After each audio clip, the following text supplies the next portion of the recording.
प्रतिलेखन संख्या 8। अध्यक्ष महोदय, आपने मुझे 10वीं पंचवर्षीय योजना पर बोलने का अवसर दिया, इसके लिए मैं आपका आभारी हूँ। आपने मुझे कम समय दिया, इसके लिए भी आभारी हूँ। अभी मेरे से पूर्व कुछ सदस्यों ने हम पर यह आरोप भी लगाया कि हम योजना में विश्वास नहीं रखते। उन्होंने तो यह भी कहा कि हमारे चुनाव घोषणा पत्र में भी उनको इस बारे में कुछ नज़र नहीं आया। मैं इस बारे में यह निवेदन करना चाहता हूं कि उन्होंने कोई दूसरा घोषणा पत्र देखा, गलत घोषणा पत्र पढ़ा और उसी को हमारा घोषणा पत्र समझ बैठे। लेकिन मैं यह कहना चाहता हूं कि हमारा घोषणा पत्र इस समय मेरे पास है। इस घोषणा पत्र में हमारी घोषणा में योजना के बारे में स्पष्ट रूप से कहा गया है कि हम योजना पर विश्वास रखते हैं, लेकिन ऐसी योजना पर विश्वास नहीं रखते जो जनता के दुखों को दूर नहीं कर सकती, जो जनता के कष्ट दूर नहीं कर सकती।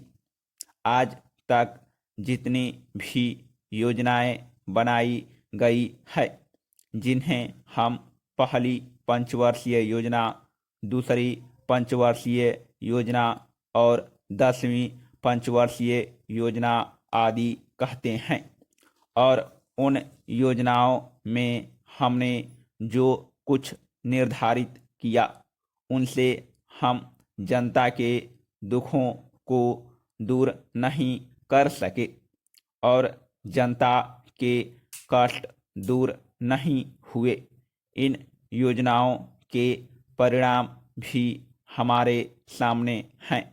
बड़े बड़े अनुभवी बैठे, उन्होंने योजनाएं बनाई, लेकिन योजना ठीक प्रकार से कार्यान्वित नहीं की गई।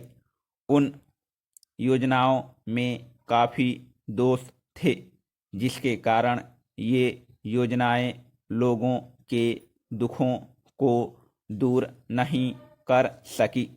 लोग दुखी ही रहे।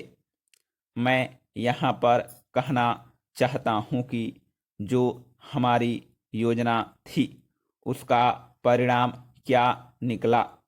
उसका परिणाम यही निकला कि हमें रुपए का मूल्य कम करना पड़ा। जो योजना होती है वह राष्ट्र धन को ऊंचा करने के लिए बनाई जाती है, लेकिन हमारे सामने आंकड़े हैं। इसका परिणाम हमारे सामने है। हमने अब तक 9 पंचवर्षीय योजनाएं कार्यान्वित की है, लेकिन हमारी प्रति व्यक्ति आय में और जीवन स्तर में अपेक्षित वृद्धि नहीं हुई है। यह दुख की बात है।